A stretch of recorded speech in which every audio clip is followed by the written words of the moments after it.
ও আল্লাহ ইন্নী কুনতু মিনাজ জালিমিন, আমি জালিমিনদের খাতার মধ্যে নিজের নামটা উঠাইলাম। দুনিয়ার কোনো ব্যক্তি এই বিপদ থেকে আমারে বাঁচাইতে পারে না, দুনিয়ার কোনো ব্যক্তি এই মুসিবত থেকে আমাকে বাঁচাইতে পারে না। মাছের পেটে যাইয়াও ইউনুস নবী আমার মাওলারে ভুলে যায় না।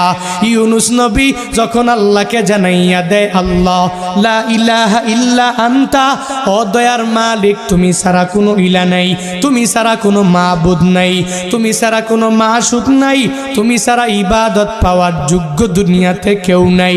যখন ও ইউনুস নবী আমার ওই মাছের পেটের মধ্যে সিজদার মধ্যে পড়িয়া আল্লাহকে পুত পবিত্র বলে, আল্লাহ ছাড়া মাবুদ নাই এই বলে যখনই ঘোষণা দিয়া দেয় আর নিজের ব্যাপারে আল্লাহর দরবারে জানাইয়া দেয়, ও মালিক আমার ঠিক হয় নাই, নিজের নফসের উপরে জুলুম করে নিলাম, নিজের নফসের উপরে আমি নির্যাতন করে ফেললাম। ও আল্লাহ তুমি আমারে বড় একটা জনপদের মধ্যে পাঠাইলা, ওই জনপদের মধ্যে আমি এদেরকে ঈমানের দাওয়াত দিয়া দিলাম, কিন্তু এরা মানে না।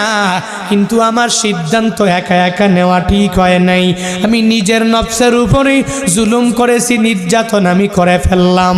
ও আল্লাহ ইন্নী কুনতু মিনাজ জালিমিন, আমি জালিমিনদের খাতার মধ্যে নিজের নামটা উঠাইলাম, ওই জালিমিনদের অন্তর্ভুক্ত আমি হয়ে গেলাম।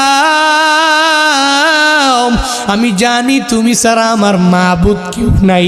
আল্লাহ শুনে কি শুনে না? আল্লাহ দেখে কি দেখে না? আল্লাহ বলে, হে নবী আমার ওই মাছের পেটে যাইয়াও আপনি আল্লাহরে ভুলেন নাই, ওই জায়গাও মাওলারে জানাইয়া দিলেন আল্লাহ ছাড়া দুনিয়াতে কোনো মাবুদ নাই, আমি মাওলা ছাড়া আপনাকে সাহায্যও